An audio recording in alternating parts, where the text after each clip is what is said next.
السلام عليكم محمد. وعليكم السلام. خدمة الإمام الحسين عليه السلام خدمة عظيمة، إن شاء الله. مو بس العراق، كل العالم يسولف بهاي الخدمة اللي يقدموها أصحاب المواكب، واللي يقدموها أهالي النجف وأهالي كربلاء وبقية المحافظات.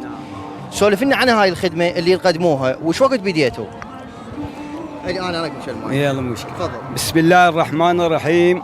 وقل اعملوا فسيرى الله عملكم ورسوله والمؤمنين، ومن يعظم شعائر الله فهو من تقوى القلوب.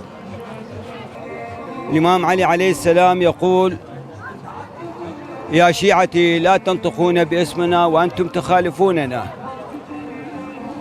بدينا من يوم 7/0 لحد هسه، هذا اليوم مستمرين إن شاء الله لحد نهاية هذا الشهر، لحد يوم 20 مقدمين الأكل والمشرب والخدمة والمنام وكافة الخدمات اللي تحتاجها الزائر الكريم. هاي الدعم كله دعم شخصي. دعم شخصي من عندنا وبينا، ماكو واحد لا حكومة ولا أبد ولا أبد، احنا مجموعة شباب ولدنا جاي يشتغلون بكل رفاهية وكل إخلاص وليلا مع النهار، واكو حتى مبيت. يعني مبيت اكو للرجال وللنساء اي نعم، اي خدمة الإمام الحسين ما تتعوض أبد، مستحيل، احنا ننتظرها من سنة لسنة.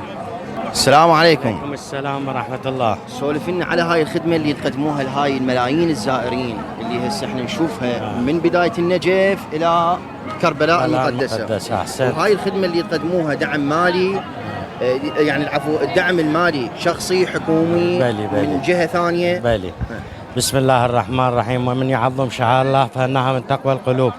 احنا نعزل صاحب العصر والزمان والأمة الإسلامية بهذا المصاب الجلل، ونشكر قناتكم الآن، هي هاي القناة الوحيدة اللي جتي، واحنا يعني نتمنى القنوات والناس يشوفون.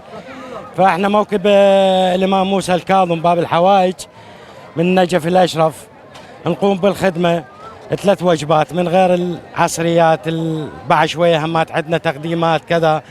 الدعم مالتنا من جيوبنا الخاصة، يعني ما عندنا لا حزب يدعمنا لا حكومة تدعمنا، واحنا يعني ماشيين على نهج الحسين، هيهات من الذلة يعني. بس هي العالم اللي قاعد تجي هنا يعني احنا بنشوفها يعني ونخدم وكذا، يعني من داخلنا، يعني مو واحد جابرنا ولا واحد، بس احنا نريد من القنوات الاخرى تجي تشوف الشارع، تشوف الموقف الحسيني اللي قاعد يصير هنا، تنقل للدول الباقية، خلي تشوف.